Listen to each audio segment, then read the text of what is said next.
Vem aí a nova programação da TV Farol. Fique ligado.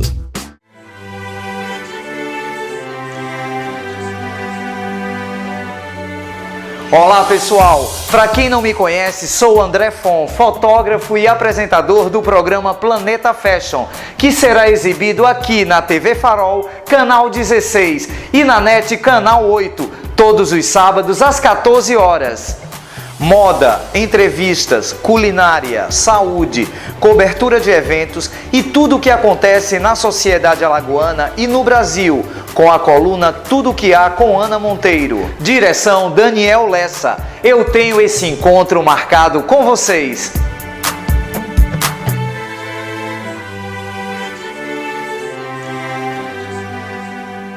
Anualmente no Brasil, mais de 30 mil crianças já nascem com problemas no coração. Sem tratamento, 97% delas morrem. E mais de 24 mil mulheres morrem também devido a problemas cardíacos. Sem o devido tratamento, o coração mata 30% mais mulheres que o câncer. Mulher, ame seu coração e previna-se.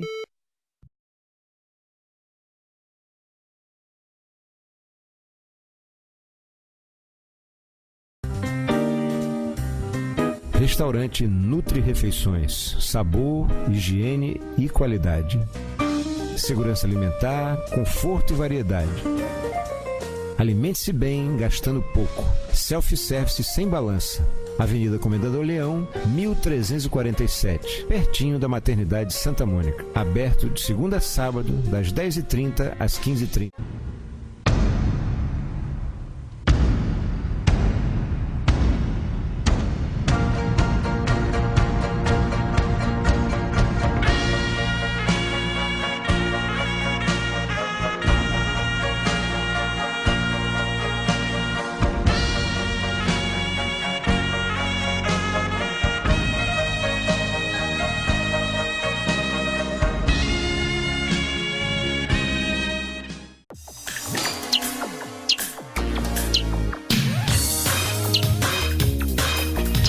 Olá, eu sou o Tom Carvalho.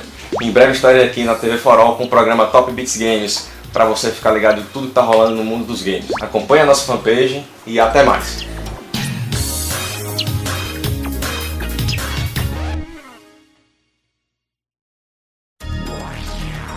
IFOSPAN é uma instituição voltada para a proteção ambiental, elaboração de projetos que eduquem e conscientizem as pessoas a preservarem os recursos naturais. Fazemos projetos na área ambiental, consultoria, assessoria, estudos e relatórios de impacto, paisagismo, urbanismo, diagnósticos, projetos de revitalização de áreas degradadas e outras ações de proteção ao meio ambiente. Como realizadores do programa Segurança em Debate, ministramos palestras e prestamos consultoria em segurança a empresas, condomínios e universidades. Nossos projetos sociais são custeados com as receitas dessas atividades. IFOSPAN, Instituto de Formação, Pesquisa Socioambiental e Segurança Pública. Informações 9981-2224. Vem aí a nova programação da TV Farol. Fique ligado.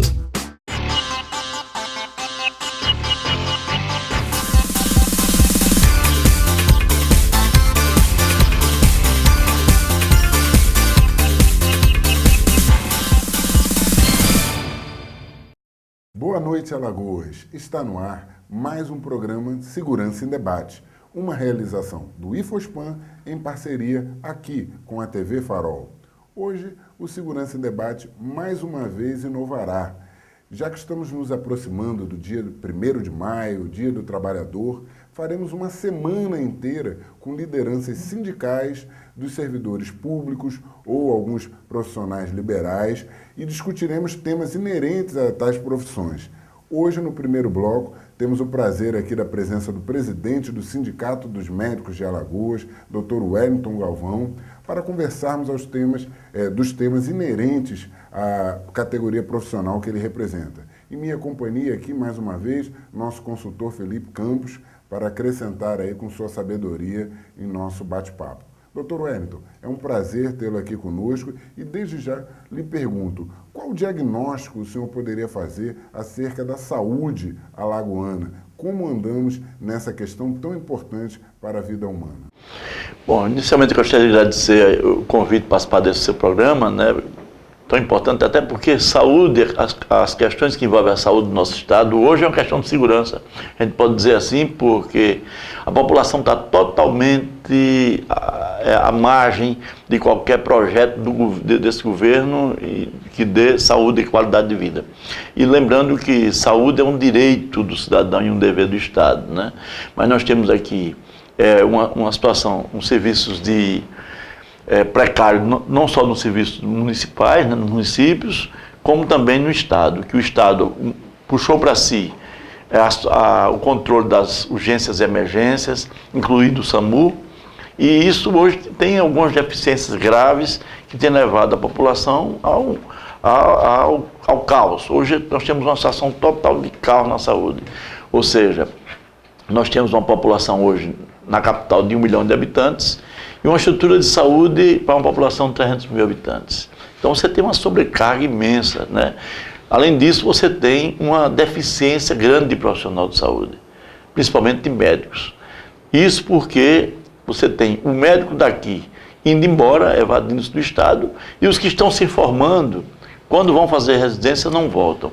Ou já são de outro estado e vêm para cá fazer curso de medicina, porque é muito bem formado aqui pelas duas universidades, ou são daqui e vão fazer residência, se estabelecem nos estados que vão fazer residência, porque lá eles vão ter melhores condições de exercer a medicina e condições de manter sua família.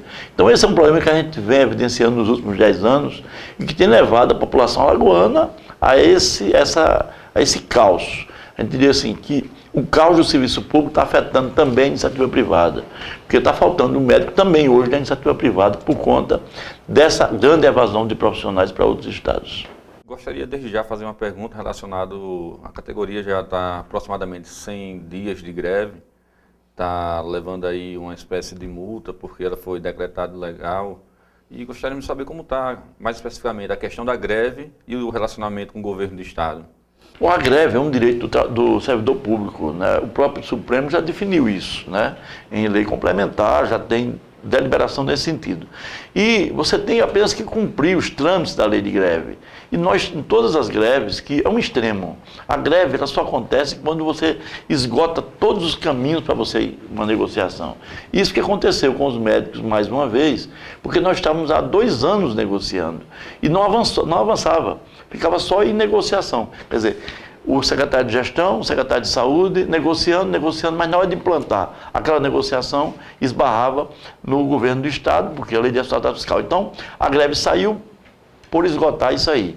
No entanto, de lá para cá, a negociação tinha sido das piores possíveis, porque o estado alega que não pode dar aumento a médico, realinhamento, na realidade a gente não quer nem aumento, a gente quer realinhar o salário do médico alagoano com o médico do Nordeste, que é o justo, para evitar que o médico daqui vá embora para os outros estados do Nordeste, como está acontecendo. Então a nossa proposta seria o realinhamento do salário do médico, né, e a realização de concurso público, para acabar com a precarização. Nós temos hoje uma precarização no estado que em algumas unidades chega a 90%. Por exemplo, a unidade do Agreste e Arapiraca, se você tirar os prestadores de serviço, que são prestadores de serviço de boca, não existe uma linha de contrato. Lá chega a 90%. O SAMU chega a 90%. O HGE hoje ultrapassa os 70%. Então, essa precarização do trabalho, que é uma imoralidade do serviço público, é que a gente está querendo que acabe. Ou seja, para isso precisaria que o Estado fizesse concurso público. Mas para isso tinha que implantar um plano de carreira digno, dentro da média Nordeste, para incentivar não só que os profissionais venham para cá, como aqueles que saíram voltarem para o Estado. Então, esse é o nosso objetivo. A gente não quer nada além do que entendemos que os outros estados já fizeram. O problema é que aqui no estado está difícil, não existe negociação que contemple. E a greve, nós mantivemos os serviços essenciais funcionando em 100%, como a HGE, Santa Mônica, SAMU. A gente não parou o serviço de emergência, entendendo que a gente está mantendo muito mais do que 30% que a lei exige. Nós paramos só os ambulatórios de periferia, porque eles não são urgência e emergência. Eles não são só ambulatórios 24 horas. Então a gente parou 100% dos ambulatórios, mas deixamos os serviços essenciais em 100%. E isso, o entendimento do tribunal foi de decretar a ilegalidade da greve de imediato. A Assembleia deliberou que não ia acatar, não ia cumprir essa liminar, e a gente está à disposição de Assembleia, mantendo a greve até hoje. Doutor Wellington, o Sindicato dos Médicos também representa, ele é bem extenso, né? Representa os médicos enquanto profissionais liberais, enquanto servidores públicos, médicos legistas também, uma categoria que vem travando um certo embate com o governo do Estado. Então eu lhe indago, quais as condições dos médicos sindicalizados na parte pública, né? Os servidores dos hospitais alagoanos, dos postos de saúde e também dos médicos legistas, aquela eterna questão do IML. Gostaria de ouvi-lo sobre as condições de trabalho dos médicos públicos. Olha, vamos começar pelos legistas. Os médicos legistas não tinham condições nenhuma de trabalho e existia inclusive uma decisão judicial para interditar, para transferir o IML daquele prédio antigo lá do antigo vizinho, o CCBI, que datava de 18 de dezembro de 2011. Ou seja, desde 18 de dezembro que o Estado tinha que ter com multa diária de R$1.000 se ele não transferisse a partir daquele momento. E o Estado não cumpriu. Então, só em junho que nós travamos uma luta dos médicos em não aceitar mais trabalhar naquelas condições imorais, que aquilo ali é uma pocilga, né? E a luta dos médicos deu resultado, porque os médicos disseram, não volta de jeito nenhum. Apesar da ilegalidade da greve, apesar de ameaças de toda ordem, os médicos não aceitaram. Foi feita uma improvisação no CCBI, aliás, no SVO, que é um serviço do Estado que atende, faz as necrópsias em pacientes clínicos, né? E no sanatório para fazer exame de corpo de delito. Isso uma improvisação, tá certo? E depois, no final da greve, depois da minha prisão, depois de tudo, decidiu-se no Tribunal de Justiça um termo de acordo entre todos os entes participantes, Estado, com Secretaria de Defesa Social, Gestão Pública, Gabinete Civil, Sindicato dos Médicos, Ministério Público, todo mundo lá participando dessa reunião, um documento que dava 30 dias para o Estado dar as condições mínimas de funcionamento do serviço de IML. Tá certo? Arranjou-se o local, que é o antigo CCBI, uma área do CCBI, para uma reforma, que em 30 dias estaria pronto. Inclusive para ser feitas as exumações dos 180 corpos que não foram enterrados durante a greve, que foram enterrados sem exames durante a greve. Ora, hoje se passaram, dia 25 agora, fez 5 meses do fim do prazo, após o prazo, e até agora não terminou ainda. Então, as condições de trabalho são as piores possíveis no IML. É tudo feito na base de improviso. Nos hospitais, isso aí é uma imoralidade. O trabalho do profissional médico no HGE, por exemplo, é um constante improviso e a população é que está sendo penalizada com isso, porque estão morrendo. Tem pacientes morrendo porque está caindo de maca, tem pacientes morrendo nos corredores, por exemplo. Você tem um corredor do HGE que você tem lá o paciente de tuberculose, o paciente de meningite, o paciente de trauma, o paciente de câncer, o paciente de todo tipo de patologia junto num corredor do HGE. Homem, mulher, criança, idoso, quer dizer, não existe respeito com a mulher, não existe respeito com a criança, não existe respeito com o estatuto do idoso. Então o que o Estado faz é fazer um depósito de pessoas doentes para morrer, tá certo? Sem as mínimas condições, então não existe condições éticas de trabalho. Duas rápidas perguntas em cima do que o senhor falou. A questão, o senhor tem conhecimento da obra do IML, se está avançando, né? Porque o governo do Estado sempre promete entregá-la e não vemos o devido avanço dessa obra. E a segunda questão dos corredores do HGE, recentemente o jornal de maior circulação aqui do Estado publicou uma matéria muito forte, com fotos inclusive acerca das condições dos corredores. Eu até elogiei a matéria aqui no programa, porque chocando a população que nós vamos conseguir uma melhoria, eu acredito pelo menos, nessas condições de saúde. Então, essa obra do IML e o HGE com essas condições tristes ali nos corredores. Bom, em relação ao IML, a situação lá, se fosse, por exemplo, na iniciativa privada, era uma obra para terminar em 15 dias. Se fosse de interesse de uma iniciativa privada. Como é do governo e não existe vontade política, porque a reforma lá era só montagem de mesas, transferência de mesas de necrópsia do antigo IML para essa área que o CCBI cedeu, e a montagem de salas de exame de corpo de delito, que seriam salas simples, com mesa de exames. Então, não existiu vontade política e a questão está aí hoje há 6 meses já, quer dizer, 5 meses do vencimento do prazo, né? Tá certo? Os exames, os pacientes que foram enterrados, ou seja, os cadáveres foram enterrados sem esses exames foram 180, precisaria de uma área externa, que sim, uma área simples, de biomas, para fazer esse exame desses cadáveres, até hoje não foram iniciadas, né? O Estado está anunciando aí a vinda de uma legista de outro estado, do Amazonas, se eu não me engano, para fazer esses exames. Eu quero saber se uma legista só vai fazer 180 exumações. Eu acredito que ela vai ter o apoio dos colegas daqui, mas hoje o IML já dispõe a menos 4 legistas que já se aposentaram depois da greve. Então a situação é muito grave. Com relação ao HGE, aos serviços públicos, aos hospitais públicos, a situação é também muito grave. A falta de condições de trabalho chega ao ponto, por exemplo, dos médicos estar com as 4 salas de cirurgia ocupadas com pacientes internados. Ou seja, o paciente que é operado não tem para onde mandar, não tem leito para mandar de UTI, ele fica internado e aí fica nos corredores os pacientes que chegam de tiro, de facada, de acidente, aguardando que abra uma vaga para poder ser operado. Então, quantos morrem nesse corredor? Então, a situação dos hospitais são as piores possíveis. Ou seja, falta medicamento, falta materiais, medicamentos, falta equipamentos, porque não existe um plano de manutenção de equipamentos. Então, constantemente você pode ter, por exemplo, 3, 4 pacientes que precisem de respirador e só ter um respirador. Então, você vai escolher quem vai respirar e quem vai morrer. Isso é uma rotina da classe médica. Então, muitos médicos estão adoecendo, outros estão pedindo demissão, tem médico em tratamento psiquiátrico, não só médico, como outros profissionais. Até eu soube que o hospital estava fazendo um convênio com o Hospital Portugal Ramalho para dar uma assistência psiquiátrica a muitos profissionais que estão entrando em depressão, de ver tanto caos aquilo é uma guerra, é uma guerra.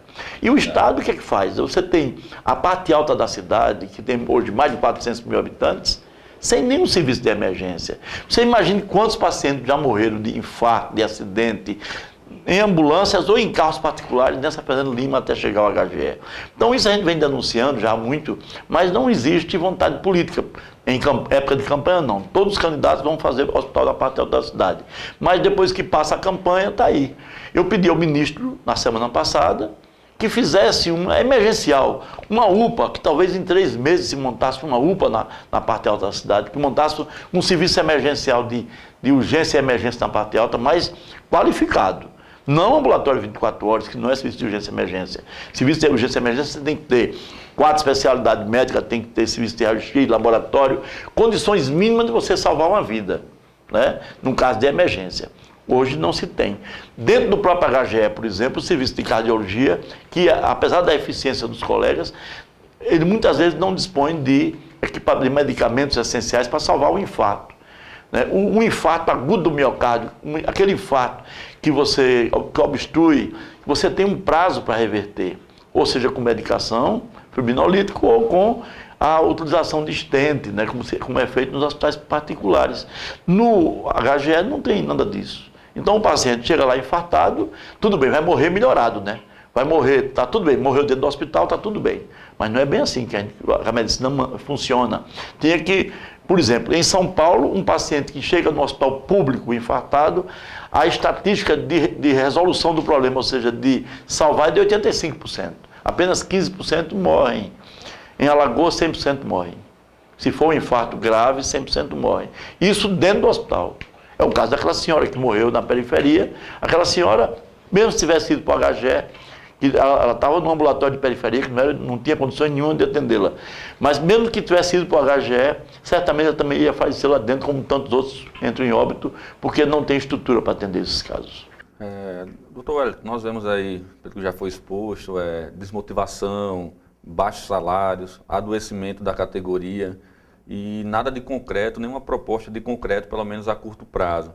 Mas parece que foi ventilado aí pelo próprio governo do estado a possibilidade de se contratar médicos de Cuba.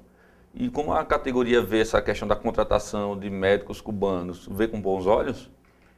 Olha, essa é uma preocupação a mais que nós temos, porque o governo federal que tem essa ideia, os estados e os prefeitos estão comprando essa ideia de que trazer médico de Cuba seria a solução. Quero deixar bem claro que a medicina de Cuba ela foi fiscalizada, ou seja, o pessoal do Conselho Federal de Medicina foi lá já várias vezes para identificar como é que é formado o médico em Cuba. A carga horária de um médico de Cuba é a metade da formação, da graduação, é a metade, ou pouco menos da metade da graduação nossa aqui. Um médico formado em Cuba hoje ele equivale a um 3º ano de medicina aqui no Brasil. Então você não tem um médico formado com a formação que tem aqui no Brasil. E olha que aqui, o médico, depois de 6 anos de faculdade, depois de 7.200 horas de graduação, ele ainda faz hoje mais 3 anos, 3, 4, 5 anos de pós-graduação de residência médica, tá, para entrar no mercado de trabalho. Hoje um médico no Brasil entra no mercado de trabalho com 10 anos de formado, 10 anos de formação. Tá certo? Enquanto que lá em Cuba não, com 3 anos já estão entrando no mercado de trabalho. Então é o médico que não está qualificado, é um médico generalista que recebe noções básicas, mas não é um médico como nós aqui. Então por isso que as entidades nacionais são contra. E nós também somos contra, porque esses médicos não vêm fazer a prova de certificação aqui, não passam. Fazer a prova para entrar para receber o CRM aqui no Brasil, eles não passam. Por quê? Porque ele não tem a formação do nosso médico, tá certo? No primeiro ano que fizeram, de 600 passaram 2. No segundo ano passaram 8, porque já fizeram cursinhos aqui no Brasil, cursinhos de graduação. Então, nós somos contra. Isso aí é oferecer medicina de pobre para pobre. Quer dizer assim, para o pobre vamos botar o médico de Cuba. Para mim, não. Quer dizer, se os políticos estão querendo isso, fossem ser consultados com o médico de Cuba, eu concordaria. Né? Na prática, viu, eu entendo o seguinte, que deveria ser obrigatório quem for gestor da saúde ou quem for político nesse país usar o SUS. Aí a gente ia ter um SUS de qualidade. Se todos os políticos, os governadores, por exemplo, se o governador do estado, Antônio José Filho, ele tivesse se atendido no HGE, se ele adoeceu, não, você tem que ir para o HGE, porque é o hospital que você mantém para o pobre. Eu acho que o HGE seria um paraíso. Não tenho a menor dúvida disso. Doutor Hélio, o senhor acredita que o problema da saúde alagoana pode ser resolvido sem a participação das prefeituras, com o fortalecimento da saúde local, através daquela prática de apenas e tão somente colocar o paciente na ambulância e trazer aqui para Maceió, que muitos chamam até de ambulancioterapia, né? A única coisa que o gestor faz é encaminhar para Maceió. Lembrando que Maceió também tem seus problemas e só no PSF, por exemplo, uma cobertura de 27% da população, que é irrisório. Então, eu gostaria de ouvir acerca dessa questão da ambulancioterapia. Olha, não é solução a ambulancioterapia. Agora, fazer medicina é caro. E hoje, com a municipalização da saúde, o governo federal tem transferido toda a responsabilidade para os municípios. Os estados têm sido meramente ordenador de despesa. E a responsabilidade final na saúde está indo para os prefeitos. E o que está vindo de financiamento para essa saúde, pelo governo federal e pelos estados, é muito pouco, é insuficiente. Isso tem feito, por exemplo, com que mais de 40 hospitais em Alagoas já fecharam nos interiores, e com que outros estão na mira de fechar, porque os prefeitos não têm condições. Então, realmente, o próprio PSF, que é um programa federal, ele é subfinanciado. Ele precisaria de maior incentivo. Hoje tem uma defasagem de mais de 200% nos valores que é pago pelo governo federal para manter uma equipe de PSF. Então entendemos que a saúde ela tem que ser prioridade. Agora, tem que o governo federal meter a mão no bolso e bancar. Agora, o governo federal promove, por exemplo, um programa no Haiti, que é fantástico depois daquele terremoto do Haiti. Ele tem um hospital de campanha lá, o governo brasileiro, do Exército, com tudo lá, dando medicina de primeiro mundo ao povo do Haiti. Eu não sou contra que ele faça isso. Agora, ele tem que fazer o dever de casa. Enquanto aqui, nós temos medicina da década de 50. As pessoas estão morrendo sem assistência. E o governo do estado não pode reclamar porque os prefeitos estão mandando os pacientes para Maceió. Ele não distribuiu 150 ambulâncias para os municípios. Para quê? Para o prefeito trazer. Então, hoje, nos interiores, muitas vezes, a figura mais importante do interior, o cidadão mais importante é o motorista de ambulância. E está aí, o Zé da ambulância, candidato a vereador e ganhando para a prefeitura do interior. Por quê? É para trazer o paciente para Maceió. Doutor Wellington, hoje é um programa diferenciado, temos 2 convidados aqui ao longo do programa e vamos chegando pertinho do encerramento desse primeiro bloco. Sendo assim, vou lhe perguntar para que dê o seu acerto e o erro do alvo. Bom, então, acertos. É difícil até a gente falar em acertos quando é em relação ao governo do estado, porque a gente não tem visto projetos na saúde que melhore, pelo menos que vislumbre a melhora né? Nem com respeito à estrutura física, nem com recursos humanos. Você não pode fazer medicina, fazer saúde sem recursos humanos. O Estado está há 10 anos que não faz concurso público. E os erros totais, né? Emergência, caos, as pessoas morrendo à míngua nos corredores do HGE. Os erros, quer dizer, precisa uma maior manifestação do Ministério Público em termos de fiscalizar o Estado, porque isso é responsabilidade do Estado e é um dever do Ministério Público cobrar do Estado que a população seja bem assistida. Que se proíba, por exemplo, se internar em cadeira, se internar no chão, se internar em maca. O cidadão tem que ser respeitado e tem que ter pelo menos um leito digno, mesmo, muitas vezes até perto da sua morte, né?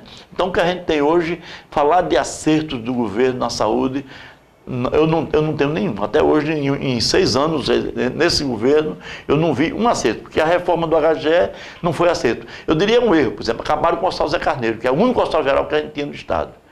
O antigo Hospital Geral, que era para ser lá o da Justiça Federal hoje em dia, acabaram, não concluíram, que seria um projeto que hoje estaria sendo de grande valia para a população, e aquele projeto foi trocado pelo prédio do Ministério Público. O Estado trocou em governos passados e o que seria um prédio hoje, uma estrutura hospitalar importante para a sociedade lagoana, hoje é um prédio importante para a Justiça Federal. Mas acredito que seria muito mais importante se estaria servindo para a população pobre, principalmente, que hoje não tem um hospital geral para ser operado, para ser submetido a exames e tudo mais, para a sua saúde, né? Hoje nós não temos, o Estado não tem um hospital geral. Doutor Wellington, eu gostaria que o senhor fizesse em cerca de 1 minuto as suas considerações finais, deixando claro aí os anseios, os pleitos da categoria médica lagoana. Bom, eu gostaria de agradecer a vocês por esse espaço e dizer que a gente continua com a esperança, né? O cidadão que perde uma esperança, perde tudo. Então, assim, a esperança é que o governo acorde para as suas responsabilidades, né? Não só com a categoria médica, mas principalmente com a sociedade que tanto precisa de saúde e que hoje está morrendo. E que a população entenda que os médicos não são inimigos da sociedade. Nós queremos que a população seja assistida de forma condigna, que tenha medicina de qualidade. E não a medicina que é ofertada hoje, né? Tá certo? Com mentiras, né? Tá certo? Então, a realidade, só quem conhece é quem vive a necessidade que precisa de assistência médica que não tem.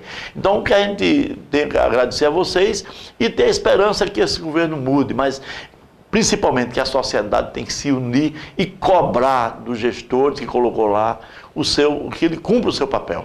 Não só do governador, como dos deputados, né? Da Câmara dos Deputados, como os deputados federais, os senadores, que façam seu papel de cobrar melhor condição de saúde para a população, que é um dever do Estado e um direito da população. Muito obrigado pela presença, doutor Wellington. E não sai daí não, porque no próximo bloco tem outra liderança sindical para discutir esse importante tema aqui conosco. Até já.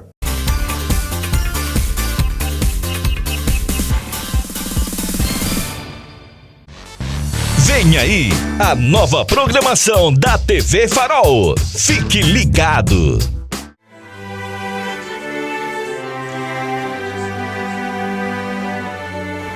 Olá pessoal, para quem não me conhece, sou André Fon, fotógrafo e apresentador do programa Planeta Fashion, que será exibido aqui na TV Farol, canal 16 e na NET, canal 8, todos os sábados às 14 horas. Moda, entrevistas, culinária, saúde, cobertura de eventos e tudo o que acontece na sociedade alagoana e no Brasil, com a coluna Tudo Que Há com Ana Monteiro. Direção Daniel Lessa. Eu tenho esse encontro marcado com vocês.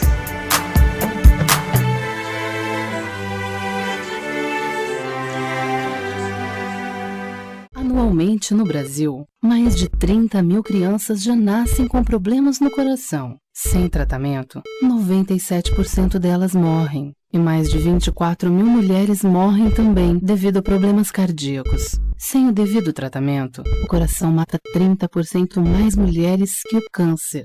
Mulher, ame seu coração e previna-se.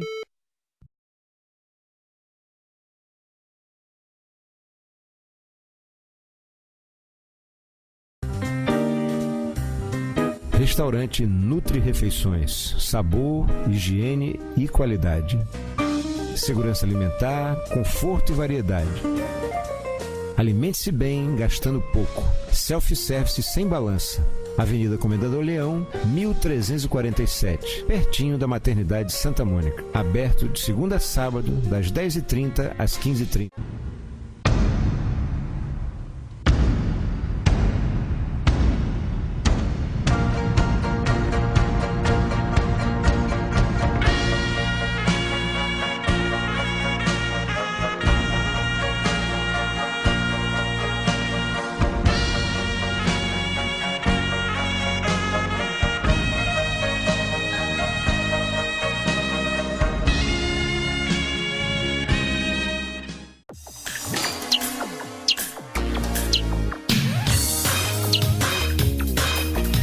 Olá, eu sou o Tom Carvalho.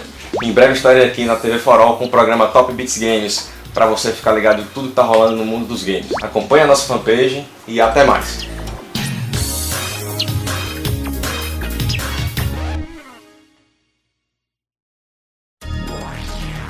IFOSPAN é uma instituição voltada para a proteção ambiental, elaboração de projetos que eduquem e conscientizem as pessoas a preservarem os recursos naturais. Fazemos projetos na área ambiental, consultoria, assessoria, estudos e relatórios de impacto, paisagismo, urbanismo, diagnósticos, projetos de revitalização de áreas degradadas e outras ações de proteção ao meio ambiente. Como realizadores do programa Segurança em Debate, ministramos palestras e prestamos consultoria em segurança a empresas, condomínios e universidades. Nossos projetos sociais são custeados com as receitas dessas atividades.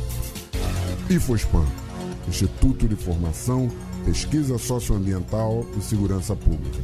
Informações 9981-2224. Vem aí a nova programação da TV Farol. Fique ligado!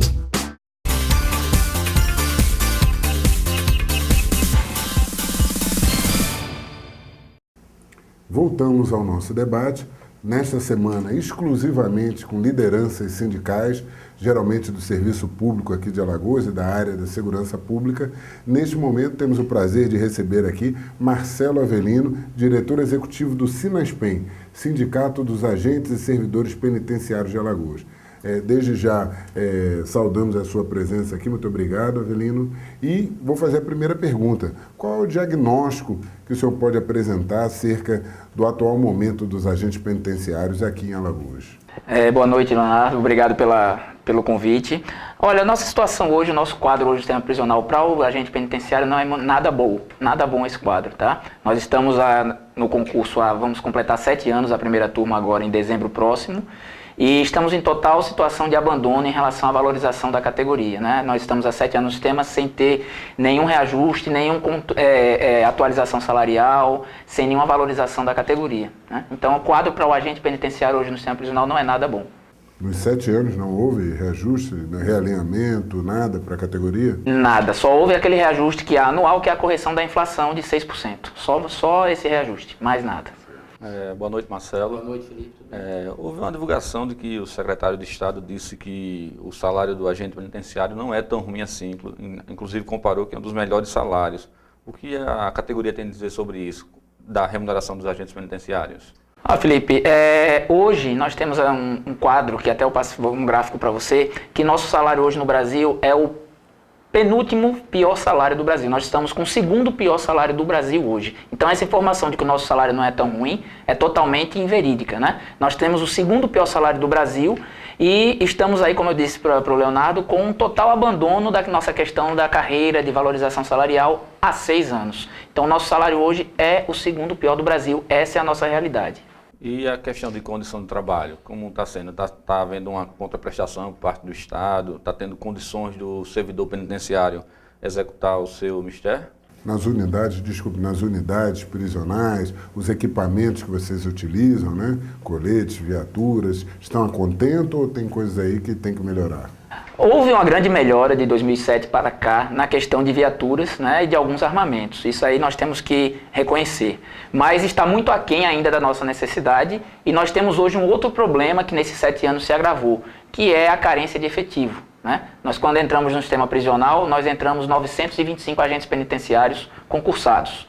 E nesses 6 anos, que vamos para o 7º ano, estamos no 7º ano agora, nós só fizemos perder companheiros que estão saindo, abandonando a carreira, justamente por essa desvalorização da carreira. Então nós perdemos aí nesses 6 anos, mais de 300 companheiros já desistiram da carreira, fizeram outros concursos, ingressaram em outras carreiras e abandonaram o sistema prisional por essa desvalorização da carreira e essa desvalorização total salarial que nós temos hoje.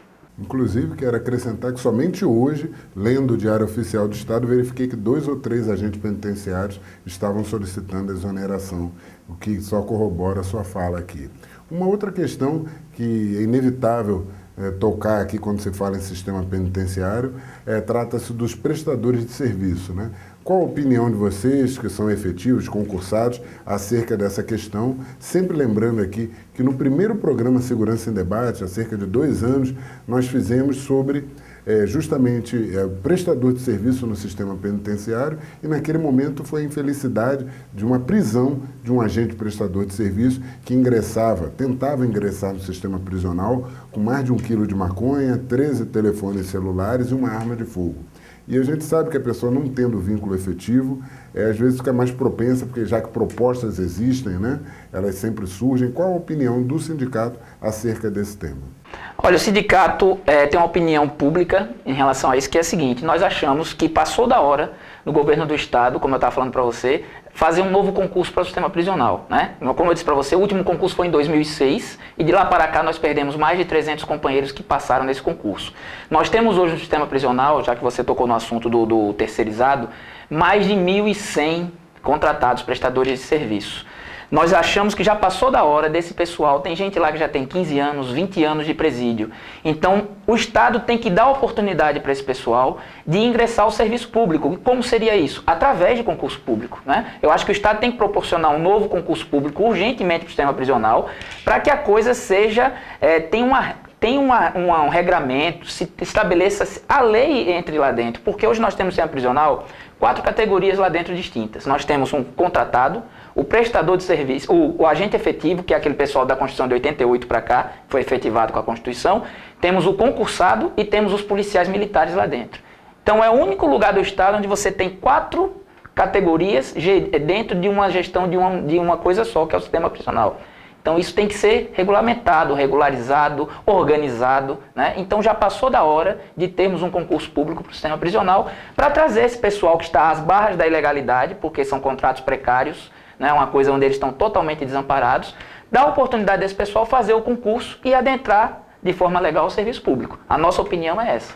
Realmente é um ponto extremamente bombástico, até posso assim dizer, você conseguir deixar ali coabitando 4 categorias distintas, com vencimentos distintos, muitas vezes fazendo a mesma função, né? Tem que ser observado com maior atenção esse ponto para tentar corrigir isso, né? Felipe? Nós vemos aí a questão do relacionamento entre as polícias, Polícia Civil, Polícia Militar. Nós vemos que está havendo, até o ano passado, ainda não tem dados oficiais sobre a redução ou não da criminalidade. Se quem é responsável pela polícia preventiva é a polícia militar, está dando a entender que não está fazendo bem o seu papel, porque os índices de homicídio, de furto e essa violência, criminalidade violenta está aumentando. A polícia civil também não está, via de regra, desempenhando seu papel por falta de estrutura. Ainda hoje, policiais civis fazem o papel de carcereiros, tomando conta de presos, e não fazem o objetivo final, que é investigar. E no sistema penitenciário, os servidores em si estão cumprindo com a obrigação, com a finalidade da pena, que é reintegrar, que é manter a segurança, aquela prevenção secundária do sistema. O sistema penitenciário, os servidores em si, estão fazendo, se fosse critério de merecimento, um reajuste salarial de acordo com a função que desempenham? Olha, Felipe, hoje em dia a gente tem uma utopia dentro do sistema prisional, né? Nós temos um grande projeto dentro do sistema prisional que é o núcleo ressocializador, né? Que para o preso que está lá é uma grande oportunidade, só que é um projeto piloto, é uma coisa diminuta em relação ao universo de presos que nós temos lá hoje. Salvo engano, hoje só ficam 150 presos participando desse projeto dentro dessa unidade ressocializadora. Então, é um número pequeno de agentes hoje que trabalha efetivamente na ressocialização do preso. Então, quando você fala em ressocializar no sistema prisional de Alagoas, é uma utopia isso hoje, tá? É um projeto piloto em uma unidade apenas, com apenas 150 presos. Então, o agente penitenciário hoje, a função dele é única e simplesmente garantir a guarda do sistema prisional? Precariamente, porque como eu disse para você, nós estamos com baixo efetivo, né, e sem condições de garantir efetivamente a segurança da sociedade. Então, hoje, a função principal do agente penitenciário, que seria garantir a segurança e ressocializar o preso, ela está sendo parcialmente executada, porque nós mal conseguimos garantir a segurança do sistema prisional hoje. Mas houve redução de rebelião, fuga, motim? Exatamente. Agora, de 2007 para cá, paralelo a isso, apesar desse quadro ser caótico, né, de nós termos perdido mais de 300 colegas concursados que abandonaram a carreira por falta de valorização nesses 6 anos, paralelo a isso, Felipe, nós tivemos uma redução de 625% nos números de fugas. Pra você ter ideia, em 2006 foram 260 fugas registradas no ano de 2006. E no ano em 2011, que é o último dado que nós temos, foram 35 fugas apenas. Quer dizer, nós tivemos aí uma redução muito grande na questão de fugas. Isso reduzindo o nosso efetivo ano a ano. Mas mesmo assim o comprometimento do nosso pessoal, né, com armas próprias muitas vezes, com munição própria, tem garantido a segurança e evitado essas fugas. Para você ter ideia, ontem mesmo foi evitada uma fuga do Baldomero Cavalcante, que não saiu na mídia, mas eu trago aqui em primeira mão para você. Ontem mesmo foi evitada uma fuga que tinham 4 Terezas. Terezas é aquela corda feita de lençol, já na muralha colocada. O agente do grupamento de intervenção tática do JIT viu as Terezas e reagiu e evitou a fuga de mais 50 presos ontem à noite, na madrugada de ontem para hoje. Quer dizer, as fugas são constantes, muitas delas não são veiculadas, né? Na semana passada nós tivemos uma fuga da fábrica de pré-moldados, onde trabalha os presos do núcleo ressocializador. Houve um resgate lá com uma moto, os agentes que lá trabalham não podem portar arma de fogo, então o agente nada pôde fazer. Então, há fugas constantes, há tentativas, o nosso pessoal frustra muitas fugas pelo comprometimento, mas não porque nós temos condições de pessoal nem de armamento, não, isso está muito precário e o sistema prisional está aí à mercê de qualquer momento ter uma grande ebulição lá dentro. Eu gostaria de fazer só algumas observações em cima das suas falas. Em relação, por exemplo, aos prestadores de serviço, nessa quantidade muito grande, viabiliza até aquela questão do desvio de função, né? Que a gente sabe, e muito se fala de alguns agentes penitenciários concursados ou prestadores que estão no Tribunal de Contas, nos mais diversos órgãos do Estado. Nós aqui somos contra todo esse tipo de desvio, né? Policiais em assessorias, militares, policiais em outros órgãos, temos que estar nos órgãos de origem, né? Outro problema quando se fala em ressocialização, cobra-se muito do sistema prisional que ressocialize, mas eu sempre digo, vai ressocializar muitas pessoas que não foram nem socializadas. Exatamente. Muitos chegam lá sem acesso nenhum ao aparato social do Estado. Muitas vezes, conversando aqui com o Felipe, ele me relata que pessoas que nem alfabetizadas são, vão ser alfabetizadas no interior das unidades prisionais. Mostra que o Estado vem falhando 2 vezes, né? Antes do indivíduo chegar no sistema prisional e depois quando ele chega. Não é uma realidade que vocês enfrentam? Exatamente, você já tocou um ponto importantíssimo. Quando o preso adentra o sistema prisional, é porque falhou a saúde, a educação, a moradia, né? O emprego. Falharam 4 coisas aqui fora. Ele nunca foi socializado, como você disse. Houve a falha de 4 sistemas. Aí coloca lá dentro e quer que o sistema prisional ressocialize. Como? Isso é uma utopia. Como é que a gente vai socializar dentro de um sistema prisional falido, sucateado, superlotado, onde você tem uma unidade que foi feita para 400, 500 presos, 400 presos como é o Baldomero Cavalcante, e hoje ele tem quase 800 presos. Você tem uma casa de custódia que foi feita para 240 presos, tem 580 presos hoje. Quer dizer, como é que você mal garante a segurança, a custódia, entendeu? Mal garante a custódia do preso e a segurança do profissional que lá está. Como é que você vai ressocializar? Isso é uma utopia. Aí, falando nessas unidades, eu sou obrigado a fazer outra pergunta que sempre me aflige. Qual é a qualidade dessas unidades prisionais? Quais as construções, como foram feitas? O próprio Baldomero Cavalcante, ao longo dos anos, se dizia que era um presídio de segurança máxima. Tiveram que ocorrer inúmeras fugas para demonstrar que ele estava longe de ser segurança máxima e foi rebaixado. Empreiteiras que fizeram obras daquele jeito que nós estamos acostumados a ver em nosso país. Aí eu pergunto, como é a estrutura física das unidades prisionais? Que eu já tive conhecimento de unidades que os presos se juntaram, chutaram a parede caiu. Que presídio é esse? E o senhor concorda com essa opinião? As unidades estão um tanto quanto frágeis ou não? São reforçadas e bem construídas? Não, esse presídio que você falou, que eles chutam a parede e fura, chama-se Baldomero Cavalcante, né? Nós temos uma coisa lá que é até nomeado pelos próprios presos, que chamam de internet. Internet nada mais é do que eles quebram as paredes de todas as celas entre si e tem um contato 24 horas por dia entre as celas. Todas as unidades lá são feitas de forma precária. O que garante o preso ficar lá dentro não é a estrutura do sistema prisional. Pelo contrário, a estrutura é péssima. Ele só fica... A hora que eles quiserem derrubar aquela estrutura e sair, derruba. O que garante é o quê? Os agentes penitenciários que lá estão, de forma precária, mas garantem usando o quê? Armamento. Muitas vezes armamento letal, porque muitas vezes é só o que se tem, né? E o que se garante é isso. Ele saber que se ele tentar fugir, ele vai ter uma reação à altura. Então, o que garante que ele permaneça lá dentro é isso, não é a estrutura. A única unidade hoje que tem uma estrutura que pode se dizer assim ainda segura, né, é o novo presídio que tem lá, que é chamado de segurança máxima, né, que é uma estrutura nova, que é uma estrutura que veio pré-moldada, já pronta, que é uma estrutura que garante uma certa segurança. Porém, bem reduzida, né? Não chega a ser um presídio de segurança máxima, como dizem, né? Vamos dizer que seja segurança média. Um módulo, mas também bem pequeno para poucos reeducandos. São 180 reeducandos, né? Chamam num presídio de segurança máxima, mas as outras unidades, Baldomero, Ciridião, Casa de Custódia, totalmente precário. Arapiraca também, que é uma piada, né? Os Pedelóis, que é o de Arapiraca, né? Que atual é também uma piada. É a mesma estrutura do Ciridião Durval, né? Mas está sendo construído um novo em Arapiraca, né? Dizem que vai ser na estrutura também mais segura, como é o módulo de segurança aqui dentro da capital. Outra coisa, a superlotação, como já foi explícito aqui pelo Avelino, e também há um problema sério em Alagoas, que não há uma estrutura para um semiaberto. Se de repente algum deputado aí, né, condenado a mais de 6 anos de prisão, souber que aqui não tem semiaberto, de repente vai querer vir para Alagoas fazer carreira e nem ir para o presídio. E falta de vagas, não há semiaberto, e da parte da administração, há uma possibilidade, uma possibilidade de fazer PPP, parceria público-privada, ou aumento de número de vagas. Como é que está essa questão de aumento de vagas ou leito no sistema penitenciário?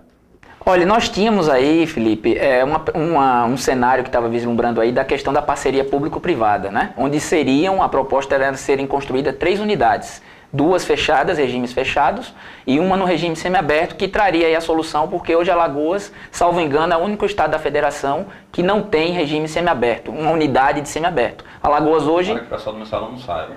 Porque se ele souber e pedir para se mudar para Alagoas, o juiz do estado dele autorizar, ele simplesmente vai ficar na praia aqui com a tornozeleirazinha na perna e passeando, né? Então, a Alagoas hoje não tem estrutura de semiaberto. O preso progride para o semiaberto, ele vai para casa, né? Ele está na rua. Então, o que acontece? Nós tínhamos esse cenário da PPP vislumbrando, só que hoje eu adianto para você que a PPP não existe mais, esse projeto não está mais em andamento. Foi estancado, não há mais a possibilidade, o Estado de Alagoas estancou esse projeto da parceria público-privada. Então, um cenário que a gente vislumbrava de ter daqui a 2, 3 anos 3 novas unidades prisionais, esse cenário não existe mais, né? A única unidade que está em construção, em vias de ser inaugurada daqui a alguns meses, é o presídio de Craíbas, que vai substituir o de Arapiraca, que é o Pedelós. Mas assim mesmo ele está com as obras paradas há 30 dias por falta de pagamento do Estado. Qual é a previsão desse presídio? Originalmente, né, a previsão de conclusão era para quando, quantas vagas, e se o senhor acredita, apesar dessa interrupção e por falta de pagamento, se ele vai ficar pronto dentro do prazo que tinha sido divulgado? Olha, dentro do prazo do cronograma que ele tinha, não vai ficar mais, porque ele está parado há mais ou menos 30 dias a obra, então ele já perdeu o cronograma. Que ele vai ser concluído, acreditamos que vá, né? Ele vai ser concluído sim, até meados ou final desse ano ele deve estar em operação, né? Bom, em relação à quantidade de vagas desse presídio de Craíbas, serão aproximadamente 850 vagas, né? Inicialmente vai atender aos presídios, os presos das delegacias do interior, né? E a qualidade do material que você falou é a mesma qualidade do presídio do que chama de segurança máxima, que foi construído aqui em Maceió, que foi construído pela Verde, que é uma estrutura pré-moldada. Então é um material, uma estrutura, a priori, muito boa. Para o longo prazo, será que ela funciona também? Aí nós vamos ver, porque é uma experiência nova para o nosso estado, né? Nós não temos nenhum histórico que diga assim, não, realmente a longo prazo ela garante essa total segurança que se propõe. Isso aí a gente vai ter que inicialmente acreditar que ela vai realmente atender. Avelino, como está a questão do relacionamento do sindicato com o governo do estado? E também aquela questão, porque parece que tem 2 sindicatos e tal, sobre essa questão dos 2 sindicatos e do relacionamento do governo do estado e sobre greves. Olha, Felipe, nós tínhamos um sindicato, temos hoje 2 sindicatos, como você falou. Só que um dos sindicatos, ele é sindicato dos servidores públicos da administração direta do Poder Executivo. Então é um sindicato muito abrangente, que abrange quase que todos os servidores públicos do estado. A categoria se uniu e votou pela criação do sindicato específico da categoria que trabalhasse pelos anseios da categoria e da carreira. Então nós formamos um sindicato específico do sistema prisional, dos agentes penitenciários e servidores do sistema prisional. Então hoje o sindicato que realmente responde pelo sistema prisional é o Sinaspen, que é o nosso sindicato, tá? O nosso relacionamento com o governo, inicialmente, foi muito bom, nós tivemos uma recepção muito boa. Só que ficamos naquela coisa das boas-vindas apenas. Nós não temos nada de fato, nenhuma proposta em andamento de valorização da categoria, de alinhamento salarial. Para você ter ideia, de 2007 para cá, quando nós entramos, nós saímos de uma situação salarial onde nós ganhávamos o mesmo salário da Polícia Civil quando nós entramos em 2007, né? E hoje o policial civil tem uma situação onde ele recebe por mês R$ 2.600 e nós recebemos R$ 1.478. Né? Nós temos uma defasagem salarial em relação à polícia militar, que também nós ganhávamos mais que o soldado de polícia quando entramos, hoje nós ganhamos menos, o soldado de polícia ganha 2.280, né? Nós estamos com defasagem, para você ter ideia, em relação à polícia militar de 160%, em relação à polícia civil de 174%. Então nós não temos hoje condições de trabalhar com o Estado, de sentar e não conversar nada menos do que um realinhamento salarial para a categoria. É o mínimo necessário. Quando nós entramos era assim, nós ganhávamos igual ao soldado, mais do que o soldado de polícia e igual a um policial civil em início de carreira. Então não há por que ser diferente. A segurança pública tem que ser nivelada. Mesmo que seja nivelada por baixo, como é em Alagoas, porque nós estamos dizendo aqui que o salário do policial civil é um excelente salário, porque não é, né? Eloísa Helena diz, né, para o teto, para o salário dos agentes públicos, é o piso, e o piso do servidor da base é o teto. Né? Exatamente, né? Não vamos nivelar por baixo, mas vamos nivelar. Hoje nós estamos abaixo do mínimo necessário, entendeu? Então há uma necessidade, e o governo não acena com nada que diga assim, vamos fazer uma proposta para esse nivelamento, nada. Gostaria de deixar um alerta, já que falamos de péssima qualidade de presídios aqui em Alagoas, lembrar que tem ações correndo na Justiça para apurar as irregularidades feitas nas construções. Foi dinheiro público que foi gasto lá, dito como material de primeira categoria, presídio de segurança máxima, quando na verdade o que foi construído é uma piada, como foi dito aqui. Então temos que fiscalizar, ver aí com o Ministério Público como anda o andamento, como está o andamento dessas ações, para vermos aí até se conseguimos recuperar algum dinheiro público mal gasto. Agora, falando do sistema prisional, outra questão que não pode deixar de ser tocada é a da militarização, né? As unidades prisionais aqui, a exceção do núcleo ressocializador, é até engraçado que a unidade que melhor funciona no sistema é conduzida por agentes penitenciários. As unidades, mas a gestão maior é feita por militares. O que vocês têm a dizer, esse convívio aí com o militarismo numa unidade de servidores civis concursados? Como eu te falei hoje, né, nós temos lá policiais militares, agentes penitenciários, né, servidores efetivos e contratados. Temos 4 categorias. Particularmente com a Polícia Militar, o nosso relacionamento de 2006 para cá, quando entramos no concurso, vem melhorado. Né? Tem uma melhora muito grande nesse relacionamento, mas nós defendemos e acreditamos que já passou da hora de nós assumirmos a nossa casa. Né? A Polícia Militar é gerida por policiais militares, a Polícia Civil é gerida por policiais civis.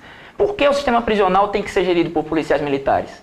Não vemos por que essa questão. Nós temos pessoas competentes dentro da categoria hoje, que vem executando grandes trabalhos no sistema prisional nesses últimos 6 anos, com muito bons resultados, e não tem por que não ser gerido por um agente penitenciário. Nós levantamos essa bandeira que já passou da hora do sistema prisional ser gerido por um agente penitenciário de carreira. Né? Nós temos bacharéis em direito, nós temos psicólogos, nós temos vários servidores lá que têm níveis superiores, com especializações para gestão pública e gestão prisional, que estão se perdendo no sistema prisional por falta dessa valorização. Então já passou da hora de nós assumirmos e gerirmos a nossa casa.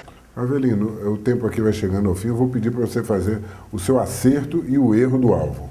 Olha só, o grande acerto de 2006 para cá no sistema prisional foi o núcleo ressocializador. Isso para o preso, né? Para o preso que está lá foi um grande acerto do sistema prisional, porque ele está plantando uma semente, né, que não existia, na questão de se pensar em ressocialização, o que é uma utopia ainda, como eu falei para você, mas pelo menos uma semente foi plantada, esse é o acerto.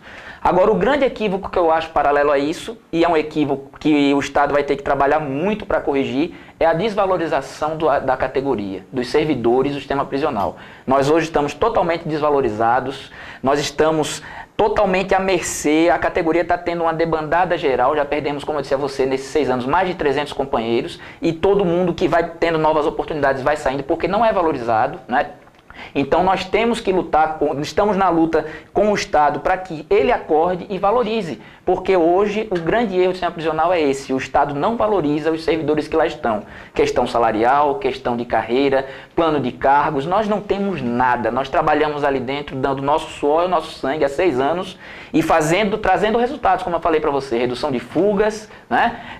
Melhor situação para o preso, humanização do sistema prisional, mas em contrapartida para o servidor penitenciário, para o agente penitenciário, não tem nada. Você não tem treinamentos, você não tem desenvolvimento, salário nem se fala. Como eu falei, nós estamos com defasagens de mais de 170% na segurança pública em relação à PM e à civil. Quer dizer, então o grande equívoco do governo do Estado hoje é a desvalorização do servidor do sistema prisional. E o nosso tempo chegando ao fim, eu tenho aí em cerca de 1 minuto para ouvir suas considerações finais. Eu gostaria de agradecer, Felipe, Leonardo, por essa oportunidade, né? É importante a gente trazer à baila aqui o sistema prisional, porque quando se vai para a televisão, o governo do Estado só vai com o quê? Com obras do módulo de segurança, com a pavimentação asfáltica no sistema prisional, só se mostra as coisas bonitinhas, mas esquece da precariedade para o preso, da superlotação que está lá, que prejudica o preso, prejudica o agente, do abandono desse agente na sua carreira, né? Esquece disso, só se mostra a face bonita do sistema prisional, né? Que realmente foi uma melhora, precisava asfaltar, precisava iluminar, precisava, mas e aí? E a alimentação do preso, e a condição de salário do agente, e a condição de trabalho do agente, armamento, viatura, precisa melhorar muito. Eu costumo dizer que o sistema prisional de Alagoas, para ficar bom, ainda precisa melhorar um bocado. Entendeu? Então, a questão é essa, precisa o governo olhar para o sistema prisional como segurança pública. O governo do Estado de Alagoas tem mania de, quando olha segurança pública, ele só olha polícia militar, polícia civil. E o sistema prisional?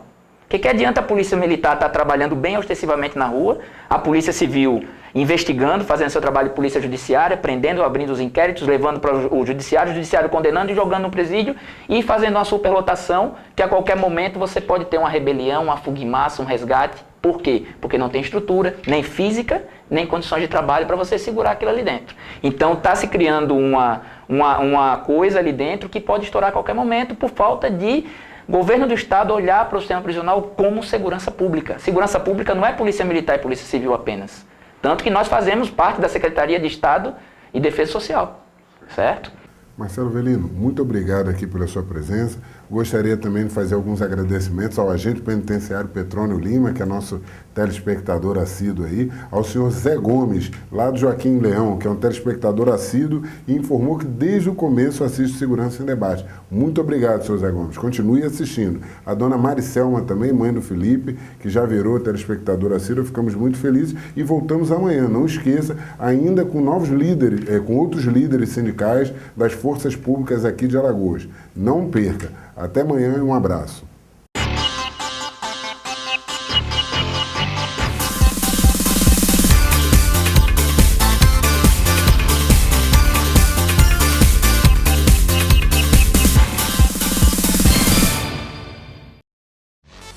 Vem aí a nova programação da TV Farol. Fique ligado.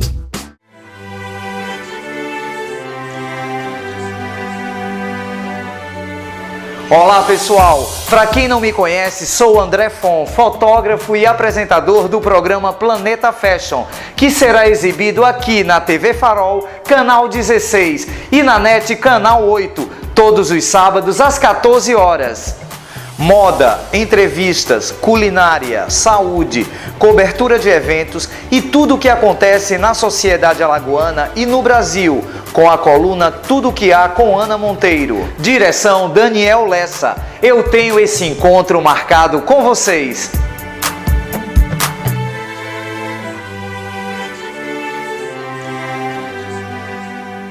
Anualmente no Brasil, mais de 30 mil crianças já nascem com problemas no coração. Sem tratamento, 97% delas morrem. E mais de 24 mil mulheres morrem também devido a problemas cardíacos. Sem o devido tratamento, o coração mata 30% mais mulheres que o câncer. Mulher, ame seu coração e previna-se.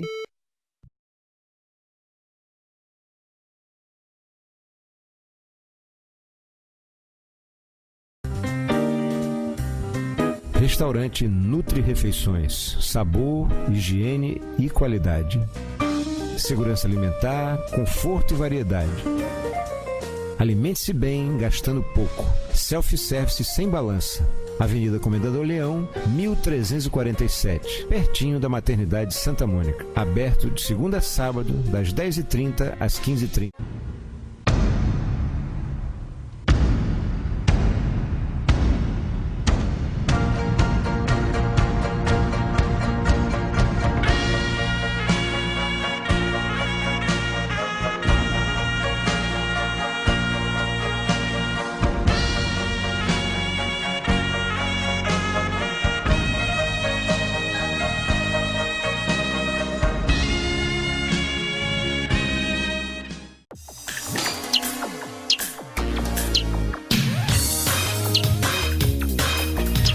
Olá, eu sou o Tom Carvalho.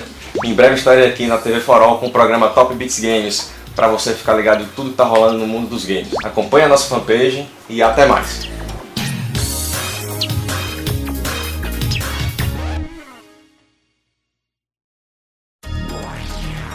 IFOSPAN é uma instituição voltada para a proteção ambiental, elaboração de projetos que eduquem e conscientizem as pessoas a preservarem os recursos naturais. Fazemos projetos na área ambiental, consultoria, assessoria, estudos e relatórios de impacto, paisagismo, urbanismo, diagnósticos, projetos de revitalização de áreas degradadas e outras ações de proteção ao meio ambiente. Como realizadores do programa Segurança em Debate, ministramos palestras e prestamos consultoria em segurança a empresas, condomínios e universidades. Nossos projetos sociais são custeados com as receitas dessas atividades. IFOSPAN, Instituto de Formação, Pesquisa Socioambiental e Segurança Pública. Informações 9981-2224. Vem aí a nova programação da TV Farol. Fique ligado!